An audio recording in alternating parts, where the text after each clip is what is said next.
दरम्यान रोहित आर्यानं मराठी अभिनेत्रींसोबत सुद्धा संवाद साधला होता. रोहितनं अभिनेत्री रुचिता जाधव सोबत संवाद साधला.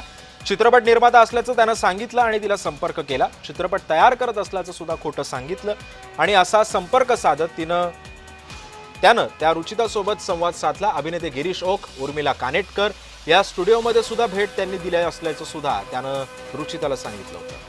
आणि या संदर्भात अभिनेत्री रुचिता जाधव हिच्यासोबत बातचीत केली आमच्या प्रतिनिधी ज्योत्सना गंगणे यांनी. आपल्यासोबत आहेत मराठी अभिनेत्री रुचिता जाधव माने, अभिनेत्री आहेत. यांना सुद्धा रोहित आर्याने फोन केला होता. आपण सविस्तर यांच्याकडनं जाणून घेऊया. मॅम, काय सांगाल की कशा प्रकारे त्यांनी तुम्हाला म्हणजे रोहित आर्याने तुम्हाला संपर्क केला आणि नेमकं तुमच्या फोनच्या कॉन्व्हर्सेशनमध्ये काय बोलणं झालं?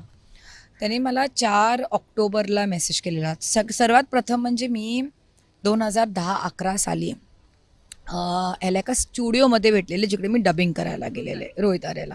आणि मग ऑफकोर्स तुमचं इंट्रोडक्शन होतं, कॉमन फ्रेंड्स असतात, इंडस्ट्री छोटी आहे, तसं आमचं इंट्रोडक्शन झालेलं. मग नंबर्स एक्सचेंज झालेले, जे अगेन नॉर्मल आहे.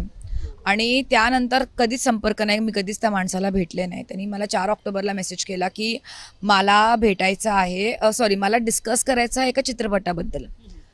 आम्ही जेव्हा फोनवर बोललो तेव्हा त्यांनी मला सेम टू सेम ती स्टोरी सांगितली जे त्यांनी केली पवईमध्ये. तेच मुलं, तेच हॉस्टेजेस. काय सांगितलं त्याने? स्टोरी सांगितली आणि तुम्हाला एक फिल्म ऑफर केली त्याने? हां, की मी त्याला म्हणजे आपण नरेशन देतो ना, की मी म्हणले नरेशन द्या की काय एक्झॅक्टली काय चित्रपट आहे.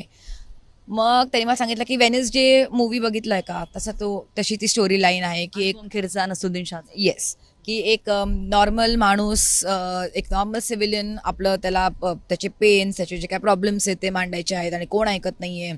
मग तो मला बोललेला की आपण इथे मुलांना हॉस्टेज ठेवणार आहे मूवीमध्ये. तर मी त्याला बोललेले, आणि ऑफकोर्स तुम्ही तर वेनेसडे सारखं चित्रपटाचं रेफरन्स देत आहात, तर तुम्ही असं म्हणाल की अरे फंटॅस्टिक मूवी. तर मग मी त्याला बोललेले की माझी भूमिका काय असणार, म्हणजे तू मला का फोन करतोय.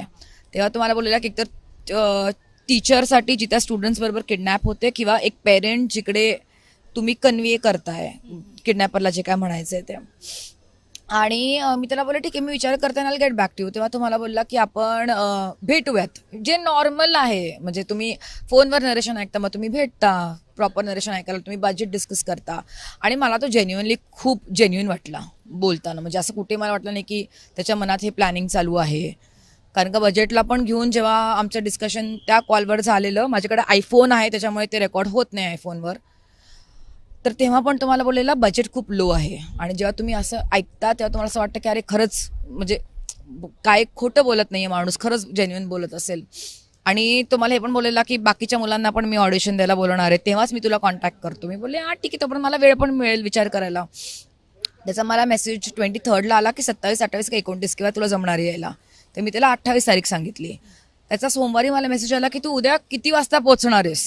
कालच्या घटनेसाठी तर तुम्हाला बोलवत होता तिकडे. सोमवारी त्यांनी मला मेसेज टाकला की उद्या म्हणजे मंगळवारी तू किती वाजता पोहोचणार आहेस. आणि स्टुडिओ म्हणजे RS स्टुडिओचं लोकेशन त्यांनी पाठवलं. म्हणजे हे विचारलंच नाही की तू येतेस नाही येतेस, डायरेक्ट किती वाजता येणार आहेस आणि लोकेशन, कमिंग टुमॉरो आणि व्हॉट टाईम असं त्याचं होतं.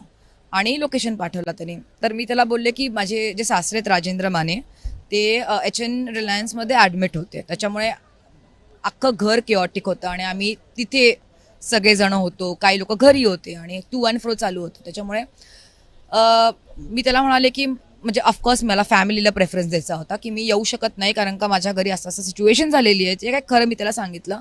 आणि 15 नोव्हेंबर नंतर बोलू, कारण का मी भारताबाहेर जाणार होते. आणि बट अगेन मी त्याला बोललेले it all depends on my father in loss health condition, आणि मग आपण निर्णय घेऊ याच्यावर भेटायचं नाही भेटायचं. तो मला बोललेला की ओके, नो वरीज, बस त्याचं, आणि take care, okay no worries take care, हा त्याचा लास्ट मेसेज होता मला.